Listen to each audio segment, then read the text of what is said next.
2021 തെരഞ്ഞെടുപ്പിൽ ഏറ്റവും അധികം ശ്രദ്ധിക്കപ്പെട്ട ഒരു മണ്ഡലമാണ് മലപ്പുറം ജില്ലയിലെ പെരിന്തൽമണ്ണ മണ്ഡലം.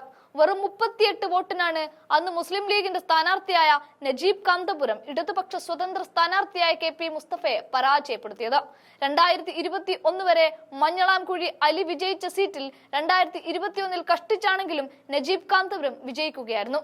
എന്നാൽ പിന്നീട് വലിയ വിവാദങ്ങളിലേക്കും ഒടുക്കം തപാൽ പെട്ടികൾ കോടതി മുറിയിൽ സൂക്ഷിച്ചു വെക്കുക വരെ ചെയ്ത ഒരു മണ്ഡലം കൂടിയാണ് പെരിന്തൽമണ്ണ. അതായത് നിയമസഭാ തെരഞ്ഞെടുപ്പ് ഫലപ്രഖ്യാപനത്തിന് തൊട്ടു പിന്നാലെ തന്നെ LDF സ്ഥാനാർത്ഥിയായിരുന്ന KPM മുസ്തഫ കോടതിയെ സമീപിച്ചിരുന്നു. മണ്ഡലത്തിലെ 340 പോസ്റ്റൽ വോട്ടുകൾ സാങ്കേതിക കാരണം പറഞ്ഞ് എണ്ണിയില്ലെന്നും ഇവയിൽ 300ഓളം വോട്ടുകൾ തനിക്ക് ലഭിക്കേണ്ടതാണ് എന്നും KP മുഹമ്മദ് മുസ്തഫയുടെ വാദം ഇതായിരുന്നു.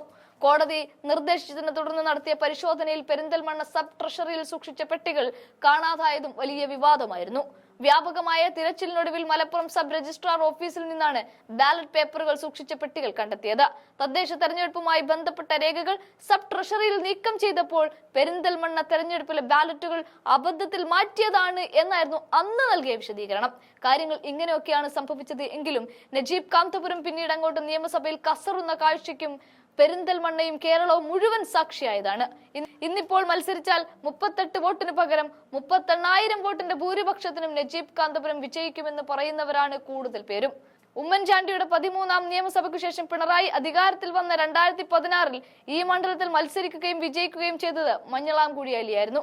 അതിനു മുൻപ് 2011 മഞ്ഞളാംകുഴി അലി തന്നെയാണ് മത്സരിച്ചതും വിജയിച്ചതും. ആ വഴിക്ക് മുസ്ലിം ലീഗിന് 5ാം മന്ത്രി പദവിയൊക്കെ കൊടുത്തതിന്റെ പേരിലും ശ്രദ്ധ പിടിച്ചുപറ്റിയ മണ്ഡലം കൂടിയാണ് ഇതേ പെരിന്തൽമണ്ണ. കഴിഞ്ഞ വർഷം ലോക്സഭയിലേക്ക് നടന്ന തെരഞ്ഞെടുപ്പിൽ പെരിന്തൽമണ്ണ ഉൾപ്പെടുന്ന മലപ്പുറം ലോക്സഭാ മണ്ഡലത്തിൽ വിജയിച്ചത് മുസ്ലിം ലീഗിന്റെ നേതാവും പഴയ വിദ്യാഭ്യാസ മന്ത്രിയുമായിരുന്ന ET മുഹമ്മദ് ബഷീറാണ്. ഇടതുപക്ഷത്തിന്റെ V വസീഫിനെയാണ് പരാജയപ്പെടുത്തിയത്. ഇവിടെ പെരിന്തൽമണ്ണ മണ്ഡലത്തിലെ മാത്രം ഭൂരിപക്ഷം 27,000 വോട്ടിന്റേതായിരുന്നു. അങ്ങനെയാണ് ET മുഹമ്മദ് ബഷീർ അവിടെ നേടിയത്. അതായത് പെരിന്തൽമണ്ണയിൽ ലീഗ് തരംഗം തന്നെയാണ് കാണാൻ സാധിക്കുന്നത്. അതുകൊണ്ട് തന്നെ ഇനി ഒരിക്കൽ കൂടി നജീബ് കാന്തപുരം തന്നെ വള്ളുവനാടിന്റെ തലസ്ഥാനമായ പെരിന്തൽമണ്ണയിൽ മത്സരിക്കും.